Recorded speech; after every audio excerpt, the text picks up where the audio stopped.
नमस्कार दोस्तों, मैं डॉक्टर संजय सर स्वागत करते हैं आपका अनअकैडमी यूपीएससी हिंदी चैनल पर।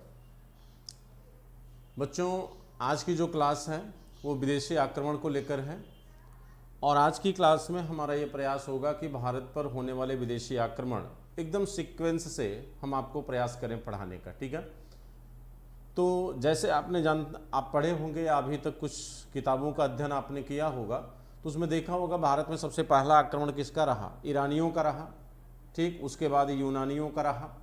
तो यूनानी और ईरानी इन दो आक्रमणों से उनका इफेक्ट भी जोड़कर देखा जाता है कि इनका प्रभाव क्या रहा भारत पर। ठीक है, जैसे कहा जाता है कि भारत पर तुर्कों का आक्रमण हुआ तो उन्होंने भारत की राजनीति, समाज, अर्थव्यवस्था, हर चीज़ पर अपना एक प्रभाव डाला। ठीक, उसी तरह ईरानियों का और यूनानियों का प्रभाव भारतीय समाज या संस्कृति पर किस तरह से दिखाई देता है और उसने राजनीति को कहाँ तक प्रभावित किया, उन सारी चीज़ों को हमें देखना है। तो आज की क्लास जितने भी ज़्यादा से ज़्यादा लोग हैं सभी लोग क्लास से जुड़ जाइए। Priya ji, good evening. रवि कुमार, चलिए सभी लोग क्लास से जुड़ जाओ बच्चों।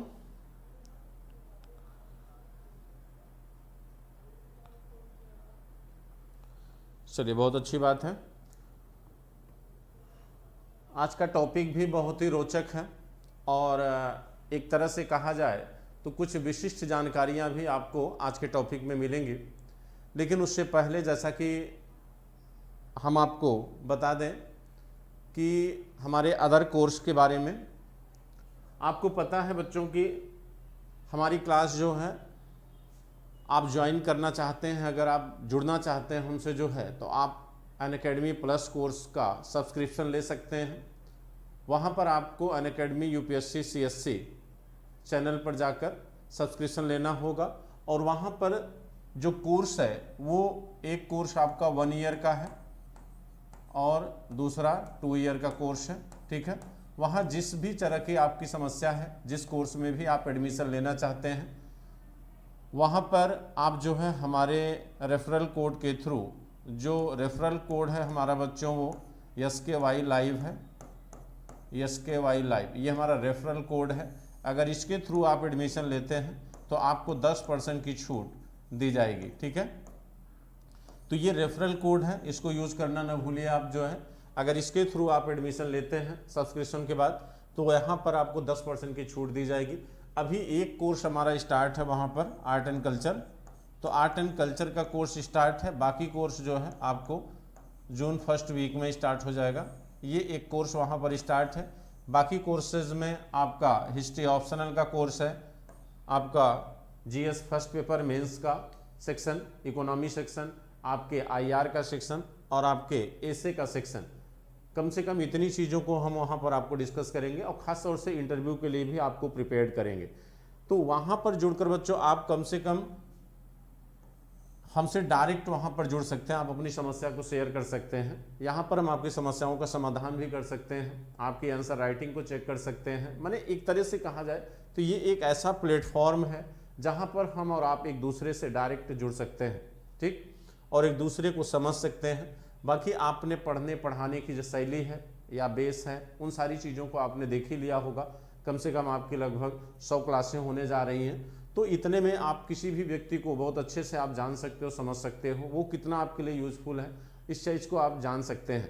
तो हम आपसे यही कहेंगे कि आप इस समय ऑनलाइन प्लेटफॉर्म में एक बहुत बेहतर चीज़ है और आप जान ही रहे हैं इस समय भारत का सबसे बेहतर ये ऑनलाइन प्लेटफॉर्म है जो आपको एक कंप्लीट प्रिपरेशन देता है।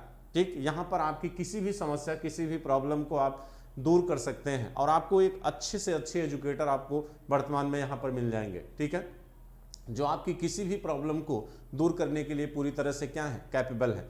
तो हम आपसे ये उम्मीद करेंगे कि आप ज़्यादा से ज़्यादा लोग यहाँ पर जुड़िए, क्योंकि जब तक आप जुड़ेंगे नहीं तब तक आपकी समस्या को हम समझ नहीं पाएंगे।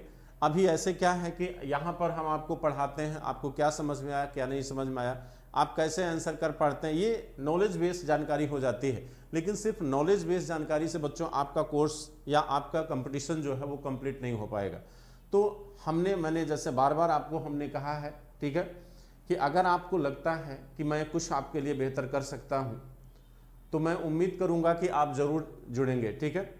और जब भी आप कैपेबल हो, आप कोशिश करिए कि आप कम से कम जुड़िए, ठीक। जो भी आपकी समस्या है वह सारी समस्या का समाधान आपको इस यहाँ पर मिल जाएगा, ठीक है। तो आप याद रखिएगा, ये हमारा रेफरल कोड है SKY लाइव, ठीक। इसके थ्रू आप जाएंगे तो 10% आपको छूट मिलेगी।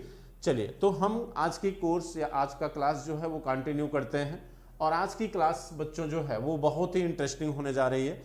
और आज की क्लास आपके विदेशी आक्रमण से जुड़ी हुई है। तो सभी लोग क्लास से जुड़ गए हैं। देखिए, आपकी संख्या अभी भी बच्चों बहुत कम है, अभी भी आपकी संख्या बहुत कम है, ठीक है। संख्या अपनी बढ़ाइए आप जो है।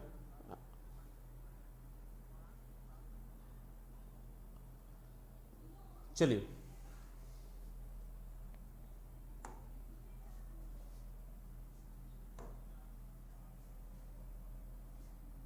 भारत पर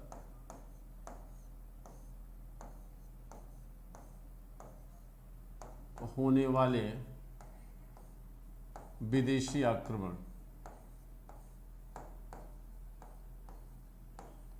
भारत पर होने वाले विदेशी आक्रमण,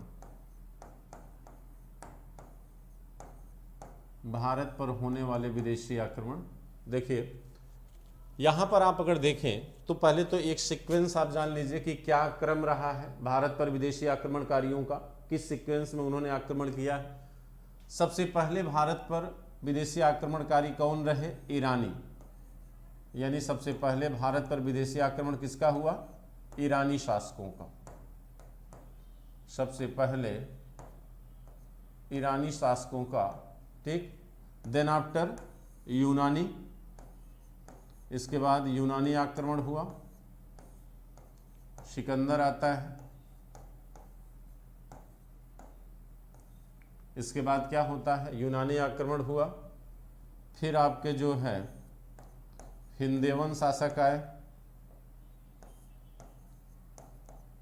हिंदेवन शासक। हिंदेवन शासक में आपके दो शासक आएंगे, बैक्ट्रियन और पार्थियन, बैक्ट्रियन और पार्थियन। इसके बाद शक शासक आते हैं, इसके बाद आपके कुषाण आते हैं, कुषाण शासक। कुषाण शासक आए। कुषाणों के बाद जो है, कुषाणों के बाद फिर सीधे आपके यहाँ आक्रमण होता है किसका? तुर्क का। तुर्क आक्रमण, तुर्क आक्रमण हुआ। तुर्क आक्रमण के बाद आपके यहाँ मंगोल आक्रमण होता है, मंगोल आक्रमण, यानी मुगलों का मंगोल आक्रमण हुआ। और मंगोल आक्रमण के बाद बच्चों आपके यहाँ जो आक्रमण होता है वह यूरोपीय आक्रमण। कौन सा आक्रमण है? यूरोपीय आक्रमण। तो ये भारत पर होने वाला आक्रमण है। और आप जानते हैं यूरोपीय आक्रमण को हम मॉडर्न हिस्ट्री में पढ़ते हैं। इसको आप कहाँ पढ़ेंगे? मॉडर्न हिस्ट्री में। इसको आप मॉडर्न हिस्ट्री के अंतर्गत पढ़ते हैं। ये दोनों आपके जो है मिडिवल हिस्ट्री में आ जाएंगे, मिडाइवल हिस्ट्री में ये दोनों आएंगे, यानी मध्यकालीन इतिहास। इसके बाद ये जो है इतने, ये आपके जो है प्राचीन इतिहास में आ जाएंगे, एंशिएंट हिस्ट्री में। ये तीन इतने आप जो है पढ़ेंगे किसमें? प्राचीन इतिहास में। तो प्राचीन इतिहास में जो आप पढ़ने जा रहे हैं, देखिए इसमें से ये दो जो हैं ईरानी और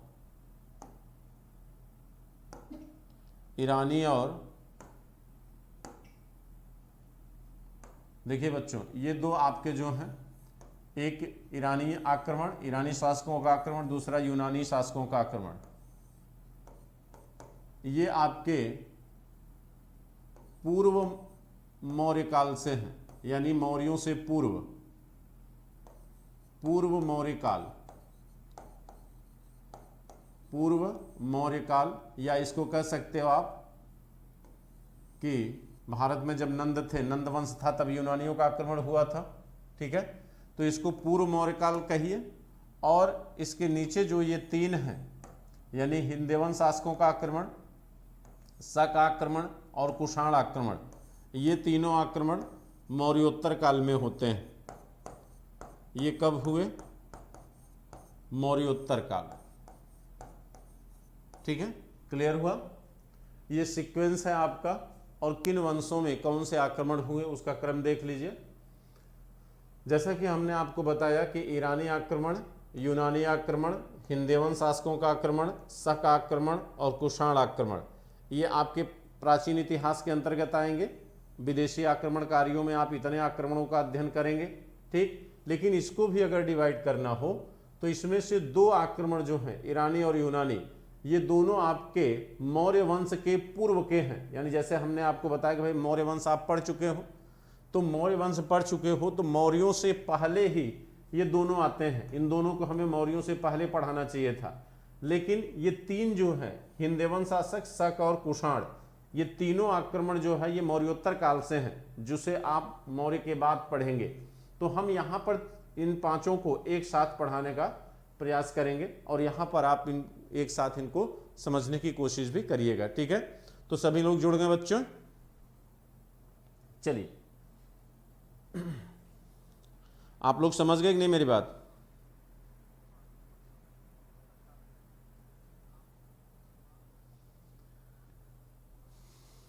अब देखिए आगे बढ़ते हैं। अब इसमें आपको पहला आक्रमण पढ़ना है, क्या? ईरानी आक्रमण।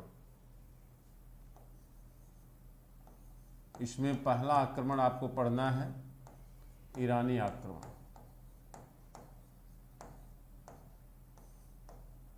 ठीक है, ये आपका फर्स्ट आक्रमण है। तो कहा जाता है कि भारत में, एक बात बच्चों बहुत कॉन्सेप्चुअल समझिएगा, कहा जाता है कि भारत में ईरानियों का जो संघर्ष यहाँ से शुरू होगा, ईरानी और भारत के बीच, ईरान एवं भारत के बीच जो संघर्ष यहाँ पर स्टार्ट होगा, ये संघर्ष आपको मध्यकाल में भी दिखाई देगा। ये संघर्ष आपको मध्यकाल में भी दिखाई देगा। और आप देखेंगे कि कंधार जो प्रांत था, कंधार प्रांत, इस कंधार प्रांत को लेके मुगलों और ईरानियों के बीच हमेशा विवाद बना रहेगा। ठीक, और इस कंधार को ईरानी अपना मानेंगे और मुगल अपना मानेंगे। कहा जाता है कि कंधार को सबसे पहले अकबर ने जीता, और अंतिम रूप से शाहजहां के समय 1649 में कंधार पूरी तरह क्या होता है, चला जाता है। ठीक है, और आप मॉडर्न हिस्ट्री में जब आएंगे तो मॉडर्न हिस्ट्री में भी ईरान कहीं न कहीं भारत का विरोधी क्षेत्र ही रहा, और ये इसका झुकाव जो है ये रसिया की तरह अपना झुकाव बनाता है। और रसिया की तरफ जब इसका झुकाव होता है तो इंग्लैंड, जो ब्रिटिश सत्ता हिंदुस्तान में थी, वह धीरे धीरे क्या हुई, प्रेशर में आना शुरू होती है। तो हमेशा एक प्रतिद्वंदी की भूमिका इसने निभाया है। तो इसकी शुरुआत कहाँ से होती है? प्राचीन इतिहास से होती है, और ये भारत भूमि पर कदम रखने वाला पहला ईरानी वंश है। तो वंश कौन सा है? वंश है हखमनी वंश। कौन सा वंश था? हखमनी वंश। कहा जाता है कि ईरान से भारत में कदम रखने वाला जो पहला वंश है वह वंश है हखमनी वंश। हखमनी वंश, ठीक है, ये वंश है। ठीक, और अगर आपसे कहा जाए कि भारत पर आक्रमण करने वाला पहला शासक कौन था, तो उसका नाम है डेरियस। क्या नाम है? डेरियस। इसी को दारे बाहु भी कहते हैं, इसी को दारा भी कहते हैं, इसी को दारा प्रथम भी कहा जाता है। और एक बात ध्यान रखिएगा, दारा फर्स्ट इसलिए कहा गया क्योंकि दारा तृतीय जो है, दारा थर्ड, ईरानी के हखमनी वंश का अंतिम शासक था। ठीक है, ईरान के हखमनी वंश का अंतिम शासक था। और इसे हखमनी वंश इसलिए कहा जाता है क्योंकि हखमानस, देखिए हखमानस नामक सरदार ने इस वंश की क्या किया था? स्थापना किया था। तो हखमानस नामक सरदार के द्वारा इस वंश की नींव डाली गई। ठीक, इसीलिए इसे हखमनी वंश कहा गया। इसकी राजधानी थी पर्सिपोलिस। राजधानी ईरान की कहाँ थी? राजधानी ईरान की थी पर्सिपोलिस। पर्सिपोलिस, ठीक है, पर्सिपोलिस ये ईरान की क्या है? राजधानी है। अब कहते हैं कि भाई जिस वंश को बच्चों आप पढ़ने चल रहे हैं, जिस राजवंश के विषय में आप जानने चल रहे हैं, या जो तथ्य आप पढ़ना चाहते हो, उसका रिसोर्स क्या है, ठीक है, रिसोर्स क्या है। मेंस में भी ये होता है कि जब आप कोई क्वेश्चन लिखने जाते हो, सबसे पहले की लाइन में यही बताया जाता है कि जो बातें आप कहने जा रहे हैं उसके पीछे बेस क्या है, रिसोर्स क्या है, यानी कहाँ से आपको ये जानकारी प्राप्त हुई है, ठीक है। तो यहाँ पर जो है अगर आपसे कहा जाए कि भाई हमारी जानकारी का आधार क्या है, यानी ईरानी आक्रमण के स्रोत, ईरानी आक्रमण के स्रोत,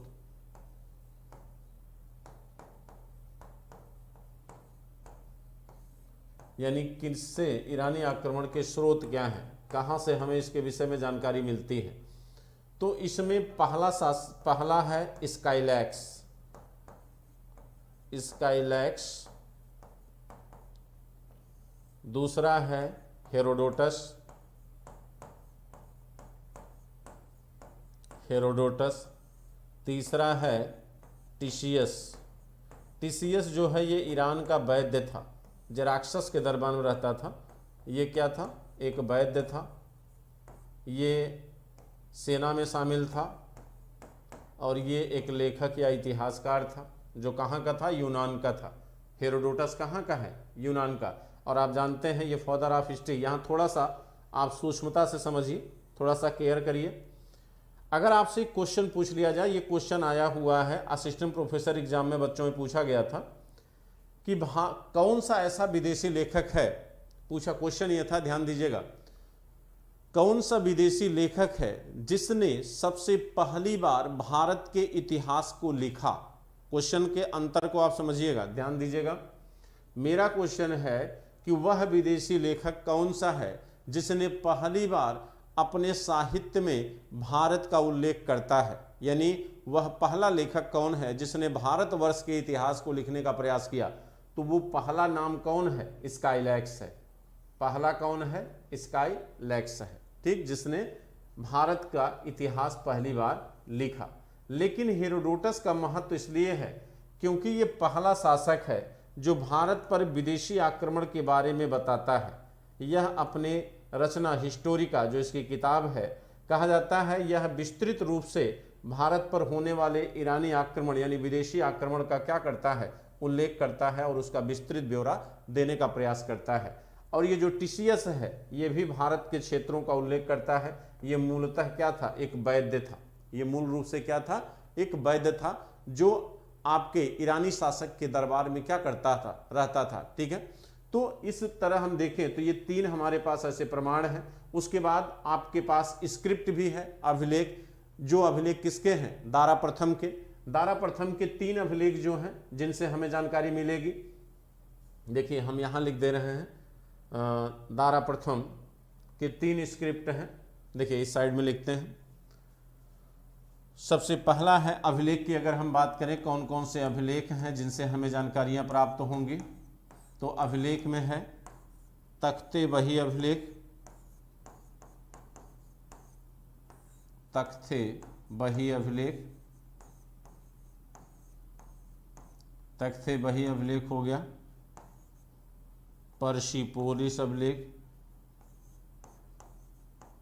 पर्सिपोलिस अभिलेख, पर्सिपोलिस अभिलेख। ये अभिलेख किसके हैं? ये दारा फर्स्ट के हैं, जिनको हमने देखिए ऊपर बताया हुआ है कि ये दारा फर्स्ट के अभिलेख हैं। और दारा फर्स्ट को जो है कई नामों से जाना जाता है। कहीं कहीं डेरियस फर्स्ट लिख देता है, कहीं कहीं दारा फर्स्ट लिखेगा, कहीं कहीं दारा बाहु लिखेगा। तो ये अभिलेख जो है ये किसके हैं? ये दारा प्रथम के हैं। एक अभिलेख इसका और है जिसका नाम है नक्श रुस्तम, नक्श ए रुस्तम, नक्श ए रुस्तम। ये तीन स्क्रिप्ट हैं, तीन अभिलेख हैं हमारे पास जानकारी के लिए। और ये 3 विदेशी लेखक हैं जानकारी के लिए। ठीक है, तो इन्हीं स्रोतों से हम ईरानी आक्रमण को पढ़ेंगे और इनके माध्यम से ही हमारे पास जानकारी क्या होती है, उपलब्ध होती है। ठीक है, तो चलिए हम इनके माध्यम से ईरानी आक्रमण के बारे में जानकारी करते हैं कि भारत पर ईरानी आक्रमण कब शुरू होता है और कैसे शुरू होता है। ठीक है, चलिए इसकी जानकारी करते हैं।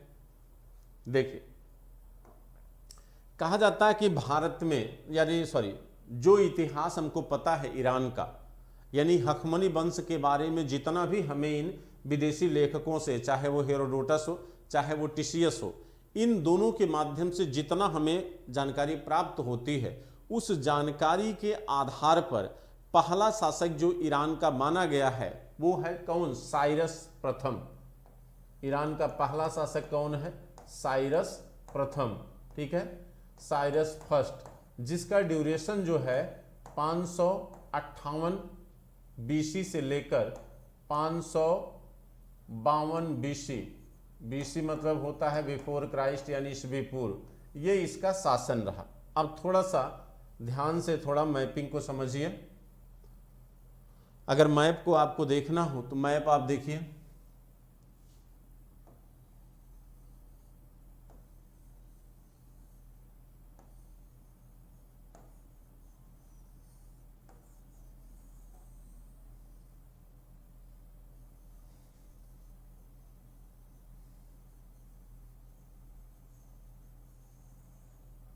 देखिए ये आपका पाकिस्तान का क्षेत्र है, ये अफगानिस्तान का क्षेत्र है। आप यहाँ से इसको फारस ले लीजिए पूरा ये। ठीक, अब देखिए कहा जाता साइरस के बारे में हेरोडोटस कहता है, इसके बारे में कौन बताता है? हेरोडोटस। हेरोडोटस इसके बारे में कहता है। हेरोडोटस कहता है कि गंधार क्षेत्र, गंधार कहाँ पड़ेगा? आपके पाकिस्तान में जो गंधार, कहता है कि साइरस फर्स्ट के राज्य में गंधार क्या था? शामिल था। कौन कहता है? हेरोडोटस कहता है। और इस बात का समर्थन हमें यूनानी लेखकों के द्वारा मिलता है, और वह यूनानी लेखक कौन है? प्लिनी। प्लिनी की एक किताब है बच्चों, नेचुरल हिस्ट्री। प्लिनी आप जानते हैं मौर्य वंश में भी ये था। इसकी किताब है एक नेचुरल हिस्ट्री जो लैटिन भाषा में लिखी गई है। इस पुस्तक में ये कहता है कि कपिसा क्षेत्र ये साइरस के अधीन था, जो गंधार के बगल का एक क्षेत्र है। तो इनकी बातों से ये लगता है कि इन्होंने कहीं न कहीं इस भूभाग को अपने क्षेत्र में क्या किया था? शामिल किया था। लेकिन ये क्षेत्र भारत का अंग नहीं है वर्तमान में। तो हम चूंकि इतिहास को वर्तमान के सापेक्षता में पढ़ते हैं, तो हमें आज के भारत के भौगोलिक क्षेत्र से मतलब है, हमें उस समय के हिंदुस्तान के भौगोलिक क्षेत्र से मतलब नहीं है। यानी अगर इस दृष्टि से कहा जाए कि भाई भारतीय उपमहाद्वीप पे पहला आक्रमण किसका है, तो भारतीय उपमहाद्वीप पे पहला आक्रमण किसका हो जाएगा? साइरस का हो जाएगा। ठीक है, लेकिन अगर भारत के संदर्भ में पूछा जाए तो भारत यहां से शुरू होता है। भारत कहां से शुरू होता है? भारत शुरू होता है यहां से। ये भारत की बॉर्डर लाइन है, ये भारत की बॉर्डर लाइन है। ठीक है, और इसमें कहा जाता है कि जो सिंध प्रांत है, सिंध प्रांत को जीतने वाला पहला शासक कौन है? डेरियस। सिंध प्रांत को जीतने वाला पहला शासक कौन है? डेरियस। और ये सिंध प्रांत पाकिस्तान और भारत दोनों में पड़ता था, इसीलिए डेरियस को भारत पर पहला आक्रमणकारी माना जाता है। ठीक, तो पहले तो हमें यह जानना होगा, ये तो हमने आपको एक कंफ्यूजन क्लियर किया कि अगर भारतीय उपमहाद्वीप के संदर्भ में पूछा जाए कि भारतीय उपमहाद्वीप पर पहला आक्रमण किसका हुआ, तो आप कहोगे साइरस का। लेकिन अगर भारत के संदर्भ में पूछा जाए तो आप कहोगे डेरियस फर्स्ट, यानी दारा प्रथम का आक्रमण हुआ। तो ओवरऑल हम अगर देखें तो कहीं न कहीं साइरस की जो सीमा है, जो साइरस की सीमा है वो इसके क्या है? इधर है, यानी वह भारत में एंट्री नहीं कर पाता है। ठीक है, और कहा जाता है कि टिसियस जो एक ईरानी वैद्य है वो क्या बताता है? टिसियस कहता है कि साइरस जो है भारतीयों के साथ जब युद्ध किया तो भारतीयों से युद्ध करते हुए ही इसकी क्या हो गई थी, मृत्यु हो गई थी। इस साइरस को कुरुस भी कहा गया है, इस साइरस को क्या है, कुरुस भी कहा गया है। और टीसीएस कहता है, वो कहता है कि साइरस की जो मृत्यु है ये भारतीयों के साथ युद्ध करने से हुई। वो कहता है कि भारतीयों के साथ युद्ध करने के बाद ये घायल हो जाता है और घायल होने से इसकी क्या हो जाती है, मृत्यु हो जाती है। तो इसका मतलब है कि जब इसने गंधार जीता होगा तो गंधार को जीतने के बाद यह भारत की भूमि में आगे बढ़ने का प्रयास किया होगा, जिससे कहीं न कहीं इनका प्रत्युत्तर किया गया और ये पराजित हुए। ठीक, अब जरा हमें यहाँ की कंडीशन को देखने का प्रयास करिए। कहा जाता है कि ये जो भारत का क्षेत्र है ये पूरी तरह से विखंडित राजनीति का क्षेत्र है। यहाँ राजनीतिक अवस्था कैसी है, विखंडित है, पूरी तरह से विखंडित राजनीतिक व्यवस्था है। और भारतीय इतिहास इस बात का गवाह है बच्चों कि जब जब भारत में विखंडित राजनीति दिखाई देती है और तब तब विदेशियों ने भारत को क्या किया है, जीता है, और बड़ी आसानी से जीता है। आप गौर फरमा लीजिए, चाहे यहाँ पर ईरान या यूनानियों का आक्रमण हो, जब तक उत्तर पश्चिम भूभाग कमजोर रहा बड़ी आसानी से ईरानी और यूनानी जीते। आप देखिए जिस समय यूनान में जिस समय सिकंदर आया वो ब्यास नदी के आगे नहीं बढ़ पाया, उसका एक कारण ये माना जाता है कि मगध में उस समय मजबूत सत्ता थी, घनानंद का शासन था। उसके बाद जब तक मौर्य वंश रहा तब तक कोई विदेशी आक्रमणकारी भारत में कदम नहीं रखा। लेकिन जैसे ही मौर्य वंश समाप्त हुआ एक विखंडित राजनीतिक अवस्था पैदा हुई, यानी भारत राजनीतिक रूप से टूटा, यहाँ उत्तर पश्चिम क्षेत्र कमजोर हुआ। आपको फिर से हिंद यवन शासक शक कुषाण पहलव का आक्रमण दिखाई देता है। ठीक है, उसके बाद फिर से गुप्तों के समय एक मजबूत राजनीतिक व्यवस्था स्थापित हुई। तो जब तक गुप्त रहे तब तक विदेशी आक्रमण नहीं दिखाई दिया। लेकिन जैसे ही गुप्तों का पतन होता है, गुप्तों का पतन हुआ तो आप देखेंगे तुर्कों का आक्रमण शुरू हो गया। और तुर्क जब तक मजबूत रहे यानी सल्तनत काल जब तक मजबूत रहा, यानी लोदी वंश के समय उत्तर पश्चिम भूभाग का क्षेत्र कमजोर हुआ, उसका लाभ उठाया किसने, मुगलों ने। और मुगल जब कमजोर हुए तो उसका लाभ उठाया किसने, अंग्रेजों ने। तो ये इतिहास इस बात को दर्शाता है कि जब जब राजनीतिक अवस्था कमजोर होगी उसका लाभ विदेशी उठाएंगे। ठीक है, तो यहां पर इन्होंने क्या किया, उठाया। और इसको आप बखूबी देखिए, समझिए। कहते हैं इस समय अगर आप देखा जाए तो कहा जाता है इन क्षेत्रों में, ये जो क्षेत्र हैं यहां पर कुल 28 राज्य हुआ करते थे। कितने राज्य हुआ करते थे बच्चों, 28 राज्य हुआ करते थे। ये बेसिकली जो है ये सिकंदर के संदर्भ में कहा गया है कि जब सिकंदर हिंदुस्तान पर आक्रमण किया तो यहाँ पर कुल कितने संख्या थे, 28 गणतंत्र, 28 राज्य थे।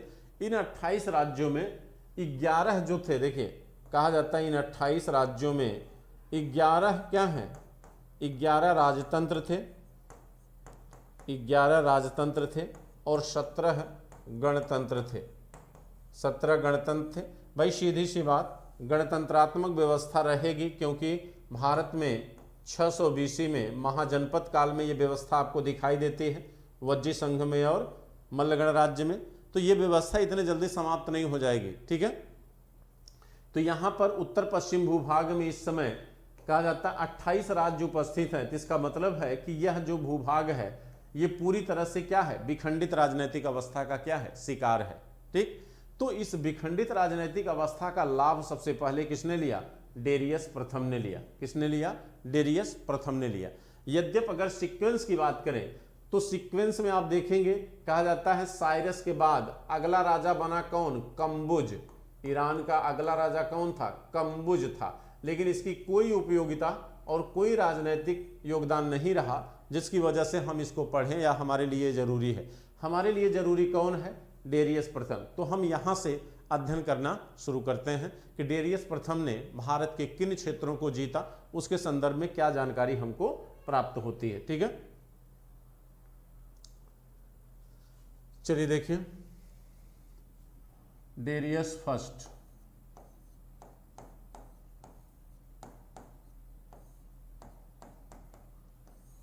डेरियस फर्स्ट के बारे में कहा जाता है कि डेरियस फर्स्ट, देखिए इसके बारे में जानकारी का आधार क्या है, इसके 3 अभिलेख हैं। तख्ते बही अभिलेख,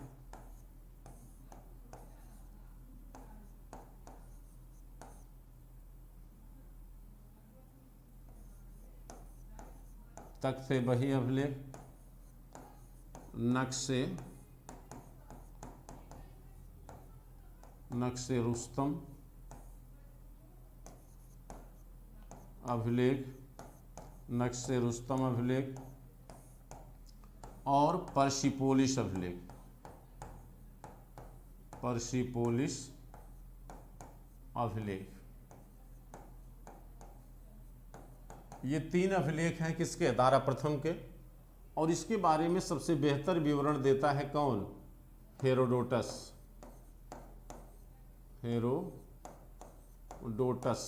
हेरोडोटस इनके बारे में बताता है। हेरोडोटस क्या कहता है, कहता है, देखिए हेरोडोटस कहता है कि डेरियस फर्स्ट के राज्य में कुल कितने प्रांत थे, 28 प्रांत थे। डेरियस प्रथम के राज्य में कुल कितने प्रांत थे, 28 प्रांत थे। और वो आगे कहता है कि इसके प्रांत में जो 20वां प्रांत है, जो 20वां प्रांत है वो कौन है, सिंध है। 20वां प्रांत कौन है, सिंध है। ठीक। और वो इतना ही नहीं कहता, वो आगे क्या कहता है सुनिए, हेरोडोटस आगे क्या कहता है। हेरोडोटस कहता है कि डेरियस जो है अपने राज्य की कुल आय का 1/3, अपने राज्य की कुल आय का 1/3 कहां से प्राप्त करता था, सिंध से प्राप्त करता था। और वो कहता है कि सिंध प्रांत से डेरियस जो है प्रतिवर्ष 360 टैलेंट स्वर्ण मुद्राएं क्या करता था, वसूलता था। 360 टैलेंट स्वर्ण मुद्रा वसूलता था। अब देखिए इससे 2 बातें पता चलती है। एक तो ये सिद्ध हुआ कि भाई सिंध प्रांत जो है पूरी तरह ईरान के अधीन चला गया। दूसरा ये पता चल रहा है कि यह जो क्षेत्र है ये बेहद उपजाऊ क्षेत्र है। ये बेहद क्या है, उपजाऊ क्षेत्र है। ठीक। राजस्व के मामले में सबसे धनी क्षेत्र है। ये ईरान से सबसे बेहतर एरिया है। ठीक है। तो इसलिए भारतीय इतिहास अगर आप उठा के देखें, न केवल भारतीय इतिहास, विश्व इतिहास को भी उठा के देखें, तो जितने नदी दोआब क्षेत्र हैं उन नदी दोआब क्षेत्रों के लिए हमेशा संघर्ष दिखाई देगा।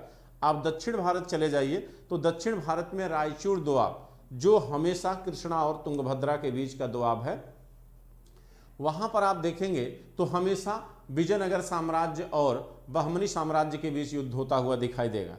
उत्तर भारत में आप सिंध प्रांत को आइए तो जो सप्त सिंधु क्षेत्र है, यहाँ पर हमेशा विदेशी आक्रमणकारी अपना प्रभाव जमाने का प्रयास करते रहे।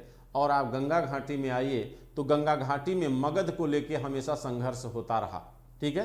तो जितने भी दोआब क्षेत्र हैं, जितने भी दोआब क्षेत्र हैं, जो उपजाऊ क्षेत्र हैं, वह हमेशा राजनीति का क्या रहे, केंद्र रहे। ठीक है। तो यहाँ भी वो चीज दिखाई दे रही है। और हेरोडोटस के स्टेटमेंट से ये पता चलता है कि कहीं न कहीं यह प्रांत जो है किसके अधीन है, सिंध के, माने डेरियस के अधीन है। लेकिन जो ये अभिलेख है तख्ते बही अभिलेख, तख्ते बही अभिलेख में क्या है, तख्ते बही अभिलेख में डेरियस के विषय में कहा गया है कि डेरियस के विषय में कहा गया है कि इनके समय, उस समय कुल कितने देश थे, 23 देश। कितने देश थे, 23 देश। ठीक। उन 23 देशों में भारत का नाम शामिल नहीं है। 23 देशों में भारत का नाम शामिल नहीं है। क्यों नहीं है, इस बात को समझिए। इसका मतलब हुआ कि सिंध प्रांत को ईरानी अपना मान रहे थे। ठीक है। इसे उन्होंने भारत को नहीं माना। दूसरी बात, उस समय भारत की संकल्पना हो सकता है न रही हो। ठीक। भारत एक अखंड राज्य है और वो वर्तमान का भारत है। जिस भारत को आप आज देख रहे हो वो वर्तमान का भारत है, वो भौगोलिक संरचना वर्तमान की है। उस समय भारत की संकल्पना नहीं थी। उस समय भारत की संकल्पना नहीं थी बच्चों, तो यहाँ भारत का उल्लेख नहीं आता है। तो इसका एक कारण ये भी है, कहा जाता है कि ईरानी जो है, ईरानियों के राज्य के बारे में ये कहा जाता था कि इनका राज्य जो है समुंदर तक विस्तारित है और समुंदर के उस पार का क्षेत्र जीता नहीं जा सकता, या समुंदर के उस पार के लोगों के विषय में कोई जानता नहीं है। ठीक है, ऐसी अफवाह थी। इसी अफवाह को दूर करने के लिए सिकंदर भी आया था। सिकंदर न केवल भारत को जीतकर अपने भूभाग में शामिल करना चाहता था, बल्कि वह समुद्र की पूर्वी सीमा को भी तय करना चाहता था कि वास्तव में समुद्र की पूर्वी सीमा है कहाँ, और भारत के विषय में जो कल्पनात्मक कहानियां गढ़ी गई थी उस कहानी को भी वो क्या करना चाहता था, गलत सिद्ध करना चाहता था। तो यहाँ भारत के विषय में उल्लेख नहीं मिलता है। तो डेरियस के बारे में सिर्फ इतना पता चलता है कि डेरियस ने भारत के सिंध प्रांत को जीतकर अपने राज्य का 20वां प्रांत क्या किया था, बनाया था। ठीक है, ये जानकारी हमको किससे मिलती है, हेरोडोटस से प्राप्त होती है। ठीक है, अब देखिए कहा जाता है कि इसी में यानी डेरियस प्रथम के समय ही एक अभिलेख है, हमादान अभिलेख। हमादान अभिलेख में कहते हैं सिंध क्षेत्र और सिंध नदी के नीचे का जो क्षेत्र है उसका उल्लेख आता है, उसको हिंद कहा गया है। अब थोड़ा समझिए, सिंध और हिंद, सिंध और हिंद ये दो शब्द आए हैं। सिंध ये सिंध प्रांत है, हिंद जो है ये सिंधु नदी का क्षेत्र है। ये जो है ये सिंधु नदी का क्षेत्र है। अब आप देखिए, कहा जाता है कि भारत में यानी भारत का हिंदुस्तान जो नाम है वह सबसे पहले इन्हीं ईरान के माने पर्सिपोलिस अभिलेख में ईरानी अभिलेखों में दिखाई देता है। कहा जाता है कि भारत का जो हिंदुस्तान नाम है वह ईरान शासकों के अभिलेखों में और अरब साहित्य और ईरान के अभिलेखों में भारत का नाम क्या आता है, हिंदुस्तान आता है। क्यों आता है भाई? वो इसलिए आता है क्योंकि अल्फ़ाबेट में अंतर है। अल्फ़ाबेट में क्या अंतर है? कहते हैं कि ईरान में स की जगह ह लिखा जाता है, तो स और ह का जो अंतर है, जैसे हम सिंध कहते हैं वो इसे हिंद कहते हैं, और इसी हिंद से क्या बना, हिंदुस्तानी या हिंदी भाषा। तो हिंदी भाषा का जो आगमन है वह भी ईरानी क्षेत्र से ही हुआ है। ठीक, और हिंदुस्तान ये जो नाम है वह भी ईरानी क्षेत्र से ही हुआ है। तो ये हुआ इसलिए क्योंकि अल्फ़ाबेटिकल जो डिफरेंस है उसके वजह से हुआ। तो कहा जाता है कि ईरान में एक वंश था जिसका नाम है ससानी वंश। ससानी वंश के अभिलेखों में पहली बार भारत को हिंदुस्तान के नाम से संबोधित किया गया है, और अरब साहित्य यहाँ पर भी भारत को किस नाम से जाना गया है, तो भारत को वहाँ भी हिंदुस्तानी नाम से जाना गया है। दूसरी चीज़ ये कहा जाता है कि स्काईलैक्स की बात अभी हमने किया था जो हेरोडोटस से पहले आता है, वह स्काईलैक्स जो है इसी डेरियस के समय, वह स्काईलैक्स जो है इसी डेरियस के समय जो है, स्काईलैक्स की बात हम कर रहे थे।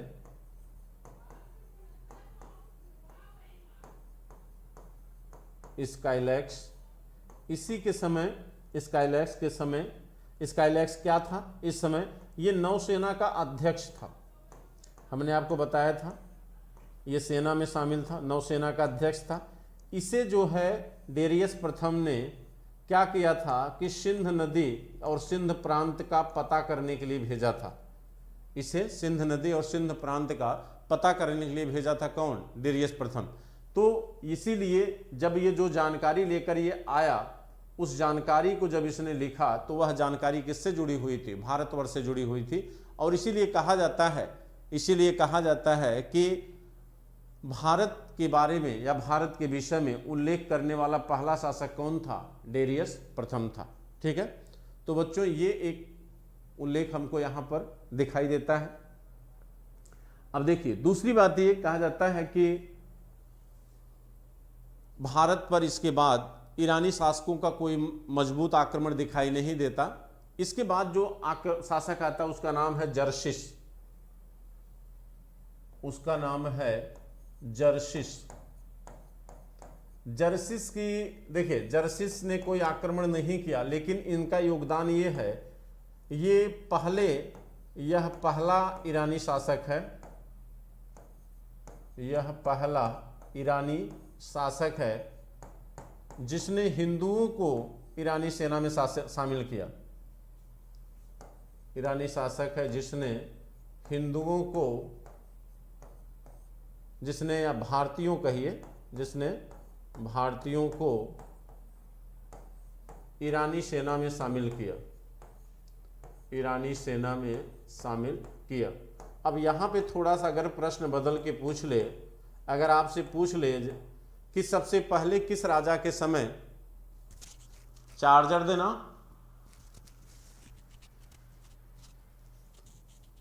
चार्जर, कहा जाता है इस समय अगर आपसे पूछा जाए कि सबसे पहले किसके समय भारतीय जो है यूरोप में यानी यूरोपीय सेना से लड़े, तो वो शासक कौन था? जर्सिस। जर्सिस ने ही सबसे पहले भारतीयों को क्या किया? अपनी सेना में शामिल किया, और ये जाकर किससे लड़े? यूरोपियों से लड़े। ठीक है, तो यहां पर आपको ये प्रश्न पूछा जा सकता है कि किसके समय पहली बार भारतीय जो है यूरोपीय शासकों से जाकर युद्ध किए। ठीक है, 1 सेकंड बच्चों।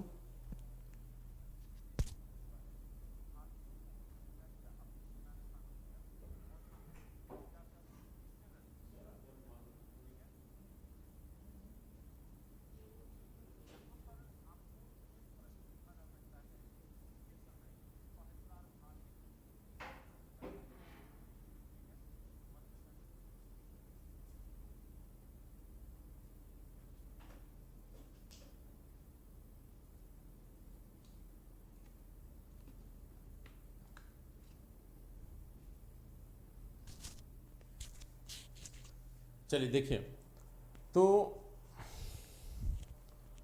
कहा जाता है कि जॉरिसस के समय पहली बार भारतीयों को जो है ईरानी सेना में शामिल किया गया, और इन्होंने पहली बार, भारतीयों ने पहली बार इसी के नेतृत्व में यूरोपीय युद्धों में क्या किया? पार्टिसिपेट किया, जॉरिसस के समय। ठीक, अब देखिए कहा जाता है इसके बाद जो है एक और राजा आता है जिसका नाम है अर्थजरक्सिस।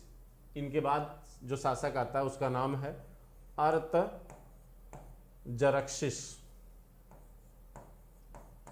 अर्थजरक्सिस। इसी के दरबार में रहता था टिशियस। टिशियस जो है इसी के दरबार में रहता था, जो ईरानी राजवैद्य था, जो ईरानी राजवैद्य था, जो क्या था? ईरानी राजवैद्य था। इसके बाद जो शासक हुआ वो था दारा तृतीय, जो ईरान का अंतिम शासक माना जाता है, दारा थर्ड। अब देखिए कहा जाता है जब दारा थर्ड ईरान का शासक था, इसी समय सिकंदर का आक्रमण शुरू होता है ईरान पर, और इसी समय सिकंदर जो है विश्व विजय के उद्देश्य से क्या करता है? ईरान की तरफ बढ़ा। तो ईरान में इस समय दारा प्रथम क्या थे? शासक थे। और कहा जाता है 331 ईस्वी में अरबेला के युद्ध में, 331 ईस्वी में, 331 ईस्वी में अरबेला के युद्ध में, अरबेला के युद्ध में सिकंदर इन्हें क्या करता है? पराजित कर देता है। किसको? दारा प्रथम को। और इस तरह ईरान पर अधिकार हो जाता है किसका? सिकंदर का। और इसीलिए सिकंदर को ईरान का सम्राट भी कहा गया है। इसका एक उपाधि थी, ईरान का सम्राट। तो ईरान को जीत लिया था किसने? सिकंदर ने पूरी तरह से, इसीलिए सिकंदर को ईरान का सम्राट कहा जाता है। तो यहाँ पर दारा तृतीय ये अंतिम शासक था किसका? ईरानियों का। इसके अतिरिक्त ईरान का जो राजनीतिक योगदान रहा भारत में, वह बहुत अस्थायी नहीं रहा, क्योंकि ईरानियों का आक्रमण एक लंबे समय तक नहीं रह सका, जिसकी वजह से बहुत गहरा प्रभाव भारत की राजनीति, समाज या धर्म, संस्कृति पर दिखाई नहीं देता। लेकिन हाँ, कुछ प्रभाव दिखता है जिसकी चर्चा हम करने चल रहे हैं कि आखिर इस ईरानी आक्रमण का प्रभाव क्या दिखता है, क्या प्रभाव रहा भारत पर। ठीक है, चलिए देखिए ईरानी आक्रमण का प्रभाव।